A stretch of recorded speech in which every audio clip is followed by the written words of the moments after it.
Ladies and gentlemen, prepare to hold your color.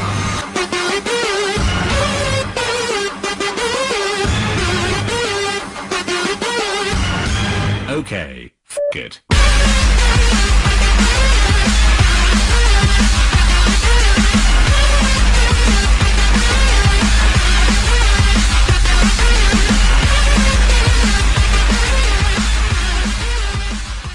I'm fast forwarding through the intro just so you can actually see how boring it is. You're welcome, by the way. Though I will say this, it is impressive because he actually did put some work into his intro, unlike, well, me.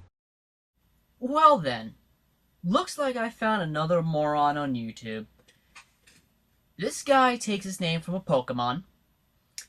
He claims he is the biggest Sonic fan out there, but yet he basically said that Sonic Adventure, Sonic Adventure 2, Sonic Advance... Let me just summarize what he has to say here to save a little bit of time. He says bad things about games that I like, so on his face, I'm gonna do a commentary on them. Now skip that pointless shit, bitch! Alright, today I'm going to talk about more games that are just overrated. Today I'm going to be reviewing Super Mario World for the Super Nintendo. This dip-dong is going to give a bad review for Super Mario World. And that just bristles my nipples! I'm not a Super Mario fanboy, but the reason why I'm making this video here is because of his his review style. I mean, it's atrocious, to say the least. Once you see the video, you'll understand why I'm making this video. But I want to go on the record and say that Super Mario World kicks ass and is in no way a bad game. But I ain't no fucking Mario fanboy, don't you bitches even think about saying that I am. Link for it to motherfucking win, bitches! So, with that being said, why don't we go and see what this Joker's got to say about Super Mario World? So, let's get on with it. Now, Is anybody else annoyed by him using the exact same picture of Link this whole time? I know I am, and he never changes it once during this video. So to be nice, I will show him how to fucking use an avatar in a way that doesn't scream, "Inspired by Foxtrot Delta Lima 497." this game was one of the first Super Nintendo games. Actually, he's right there. Oh my god, it was really important that I stopped the video to say that he is right about something. Launch title. Learn to audio duct, Because it please. had the Mario logo slapped on it, it sold well. While I would hope it sold well, considering the success of Super Mario Bros. 3, its predecessor, on the NES. So, really? However, the main problem is the Mario series isn't that great. Yeah, try telling that to the tens of thousands upon millions of fans of Super Mario. See where that gets you out there. Not to mention 40,000 spin-offs and 52 platforms. Ugh, your opinion don't mean shit because there are a lot of fans. You should just agree with me. I mean, agree with them. Though seriously, if the game is so fucking great, why do people feel like they need to make so many ROM hacks of it to try and make the game even better, huh? Sure, it might have, quote, revolutionized gaming, but even if a game was, quote, revolutionary, that doesn't always mean it is, quote, good. Yeah, apparently he's never heard of Shenmue. Apparently he's never heard of Call of Duty. Apparently he's never heard of Super Metroid. Legend of Zelda Ocarina of Time. Yeah, you get the picture. Yeah, Shenmue was a great game, but it introduced QuickTime events, so you know what? Fuck that shit! Call of Duty didn't really revolutionize anything. GoldenEye had more of an impact on the FPS genre than Call of Duty ever did. And even though I'm remorse to say it, so did Halo. Super Metroid didn't really revolutionize much either, seeing as it was a side-scrolling adventure which took roots and ideas from Super Castlevania 4 and Castlevania 3. And as for Ocarina of Time, it did revolutionize a little bit with its lock-on system, but there really wasn't much else for the series to do past that. Now feel free to disagree with me, but that is how I see these games in the history of gaming. Though some games like Cheetah Man 2 were revolutionary as well by showing gaming companies how to not make a game. So are you saying that it was great because it was revolutionary? Would you say Cheetah Man 2 is a fantastic game? Because after all, There are many bad games that were hailed as revolutionary. Just look at a certain other game franchise. You know the one. It starts with an S. Really? Well, are you going to tell us it? I have a very good idea what you're going to say, but are you going to tell us what game franchise that is? The punchline is Sonic, by the way, and he already knew this, making his question superlative and pointless, seeing as all he really did by doing this was prove Gligar's point. Anyways, Mario is just the same game over and over. Have you by chance considered playing Mario Tennis or Mario Golf, or by chance have you considered playing Mario Party or Mario Kart? Could you consider that he was talking about the main games of the franchise and not the spin-offs? Though it could be due to another reason that I will get to later on, and let me tell you, it's a doozy of a point. Though, must you really stop him every 5 seconds to say something? It's kind of getting annoying. Just take the word Mario, slap it on it, go into a level editor, change the levels around, and sell it as a new game, and fanboys buy it.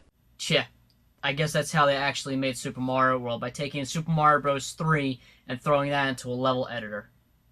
Plus, that actually sounds very eerily similar to the Call of Duty development cycle. Did you not just say how revolutionary Call of Duty was, and yet here you are complaining about the series? I'm seeing mixed messages here. Now, the first problem you'll notice with this game is that it's not fun at all. Yeah, because I really guess that people actually looked at the uninteractive title screen segment of the game.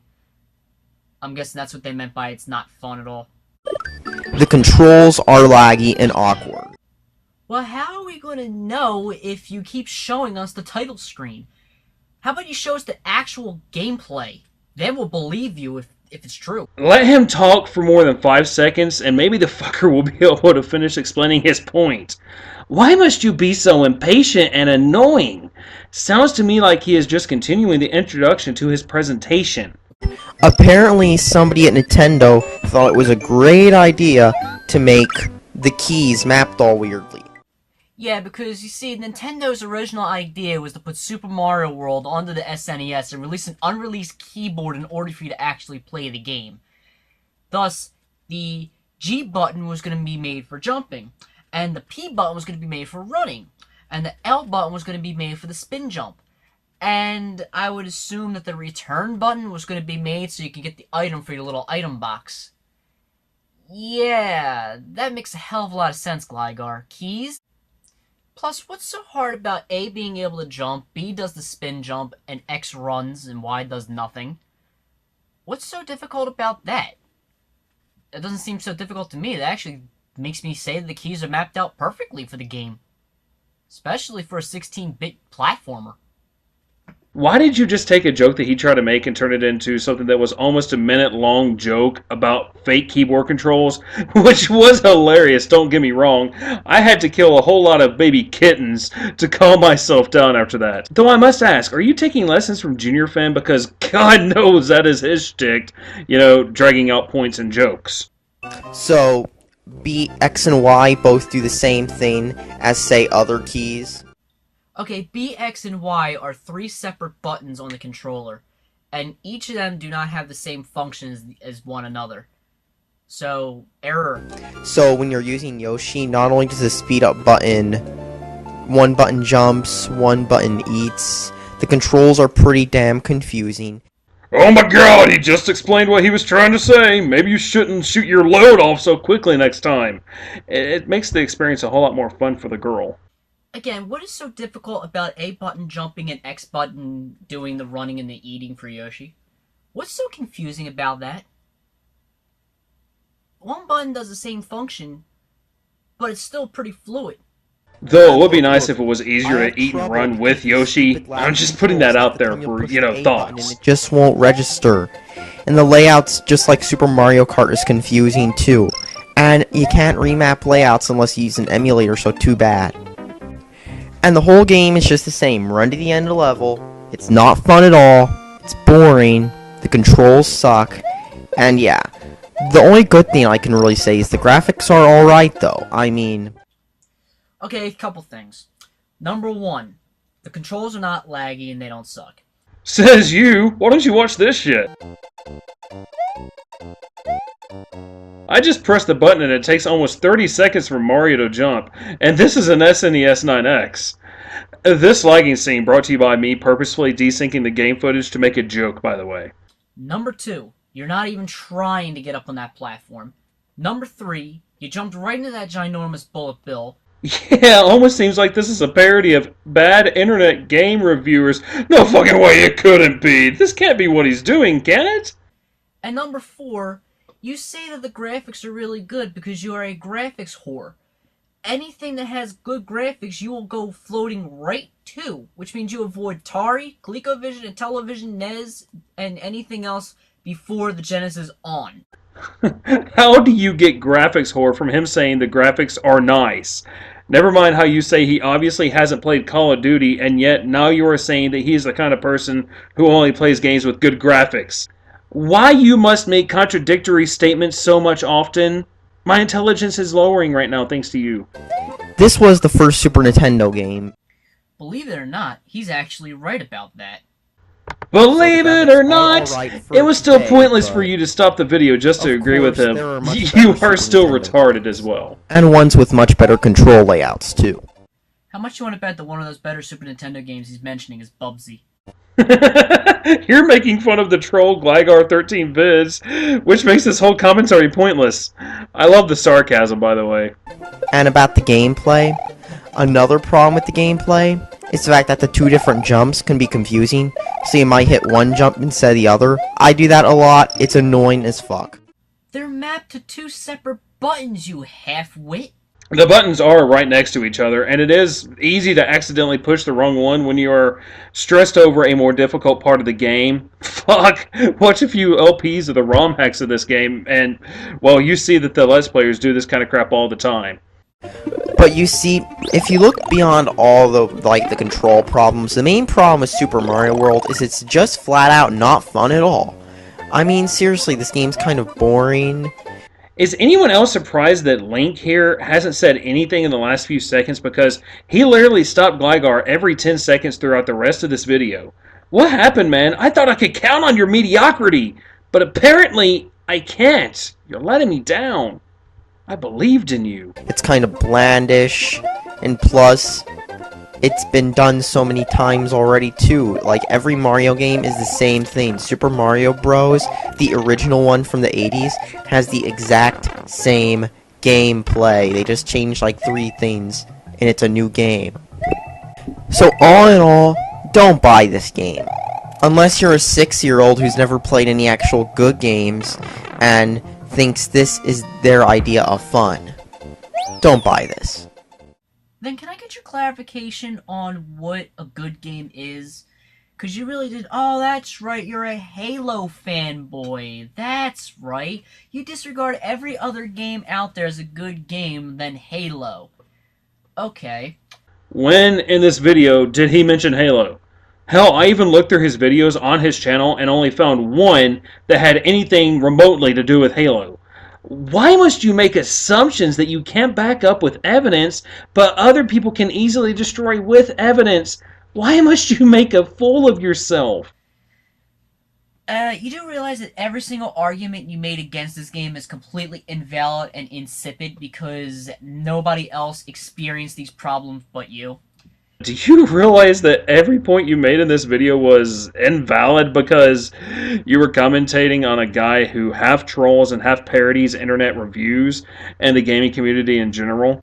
You see, Gligar, my good boy, this game is considered a classic on the Super Nintendo, and anybody who's ever played this game actually can tell you that. New gamers and old gamers. Especially the old gamers, considering they grew up with this game. It might be a classic, and I did grow up with the game and all, but that doesn't mean I'm a huge fan of it or think it's that great. Just because it is a classic doesn't mean it is good. Once again, Cheetah 2 is a classically bad game, along with shit like Superman 64. I run up this game because Mario and Godzilla are the same. So, I just lost this game good. I mean, come on. And this game is not fun? I beg to differ. That's why this game has been ported so many times. That's why so many people out there in the emulation community keep modding and hacking and everything else with this ROM. making their own versions of Super Mario World and everything like that. But yet, according to the all-knowing, almighty, great paragon of gaming knowledge, Gligar 13, it's a bad game. You know, good and bad is in the eye of the beholder, and what is good for you might be bad for me, and vice versa. So yeah, all I am getting from this entire commentary is, Oh my god, I can't believe that you don't like this game that I think is a masterpiece. So I must now tell you how fucking stupid you really are. Yes, I'm aware this douchebag is a troll, but do I even really care? No. But it's still fun to rag on this guy because of his stupidity. Oh, brainless Gligar 13, you provide a lot of people like us with months of material to work on. I'm definitely going to be delving into your reviews. what, you could, no, really, are you must be, no one can be this stupid as to say, yeah, he is a troll, but I will still call him stupid, despite the fact that he is being stupid on purpose, so people will call him out just like I did, so they can laugh at how stupid I am for reacting to them in this fashion. Are you really that fucking ignorant? No, wait. Who am I kidding? You just said that you are this ignorant. In all honesty, I'm not surprised either. By the way, that was the end of his video, and yes, it does cut him off mid-sentence, showing this guy's prowess in editing a commentary is just fantucking-fastic, by the way. Now, I'm going to let you in on a little secret here, guys. This guy was inspired by someone that I like to consider a buddy here online. I'm putting up a new series called Linku Reviews Reviewers. And this entire series is inspired by Asalieri. Big shout out to you, Asa. And here is the fun thing here, guy. I pointed Asalieri to your video on sour apples, and he had to say this. Oh yeah, that guy, yeah, he linked me to his video. Linked! And that was a pun if you didn't get it, folks. Okay, seriously, I shut it off after a few seconds. In other words, Asalieri is not a fan of your work so far, and to be quite honest, you promised a part 2 of that Sour Apples commentary, and yet you never made it. Why must you be so unfaithful? My final verdict is, Smugleaf is right. Final verdicts are pretty fucking stupid, but ice cream covered swimsuit models kick ass. This is the Professor, and I bid you all a very fine adieu.